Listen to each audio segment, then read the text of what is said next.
Will the world's best performing commodity lose its luster or continue to shine? Joining me to talk gold today is Adrian Day of Adrian Day Asset Management, joining me here at the PDAC in Toronto. Adrian, good to see you again. And you, Danielle. So gold is up, it's had its biggest rally since I think 1980, since the start of the year. The number one question is, can this rally hold? Do you think it's sustainable?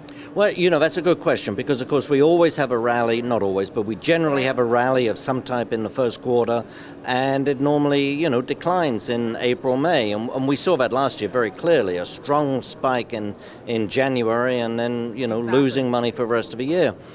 So I think we have to be a little bit cautious about chasing stocks, chasing prices. Always be cautious. As you say, the strongest start since 1980, the strongest February ever. But I would add a couple of things on the other side. Number one, we've seen the dollar fall from its peak. That's very strong for gold. There are fundamental reasons for this push up as well. Yet Janet Yellen, Fed chairman, talking about negative interest rates and so on.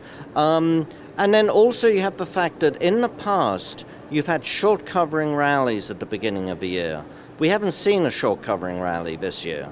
So I think this is I think we're likely to get a bit of a pause or a correction, but I think a much shallower correction than in the past. But Adrian, what makes you really think this rally is sustainable? I know I keep going back to it, but what's really the different story here? Okay, I hate to say this time it's different, but in the past few years, particularly say last year, what you saw with the spike in the gold stocks was short covering.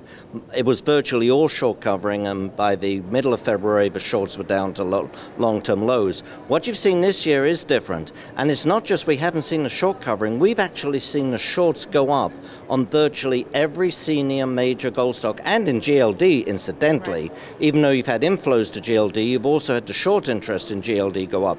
But if you look at the latest numbers, which are February the 12th, they only report the numbers with a 2-week delay, but even stocks like Barrick, the shorts have gone from 30 million to 38 million in the last 2 weeks. That's astonishing, and you could look at all of the big stocks across the board. So people are shorted, let's say, Goldcorp a year and a half ago at $30, and have seen a rally from 11 to 14 and a half. They're not too worried. People who shorted 3 weeks ago at 11 or 12, I would think they're going to start getting pretty worried pretty soon. So I think this rally in the stocks has a way to go on. So what do you do at these price levels? I know a few years ago we were saying, it's really a bargain now to get in. So at these levels, how do you play gold and mining stocks? Well, true. Now, first of all, look at a long term. If you look at a stock like just, let's say, Goldcorp. Goldcorp was over $40 a few years, 2011. It was $30 18 months ago. It's now rallied from 11 to under 15.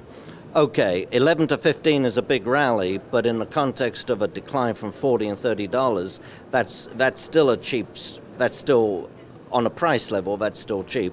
And that goes for a lot of the stocks you could name across the board. So that's number one. I always hate chasing prices. I think you will get a bit of a retreat. And we know that in the gold market, when stocks correct, they don't correct by 1%.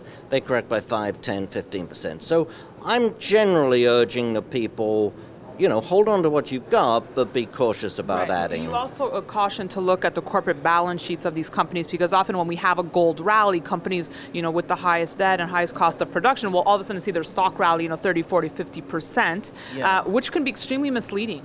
Well, that's the perversity of any mining business.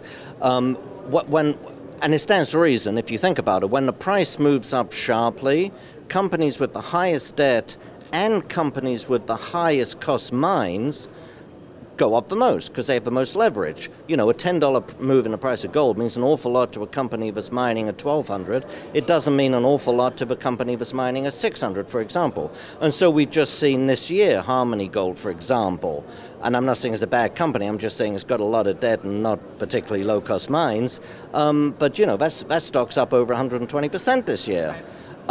So yes, you have to be very careful. For me, I've always preferred to own better quality companies. So, I like Franco-Nevada. I wouldn't buy it here, by the way, but I like Franco-Nevada. I like companies that are strong companies that are going to survive in any kind of environment. So do you prefer the streamers?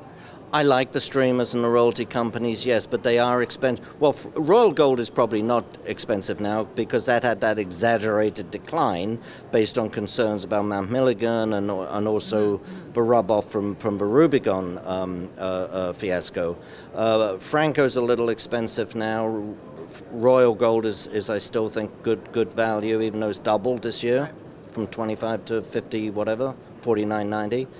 Silver Wheaton's still reasonable value, yeah. All right. Well, Adrian Day Asset Management, thank you so much for stopping by. Well, thank you very much. And thank you for watching our coverage here from the PDAC.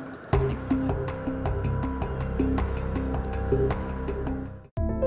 Come discover the world's greatest geological potential.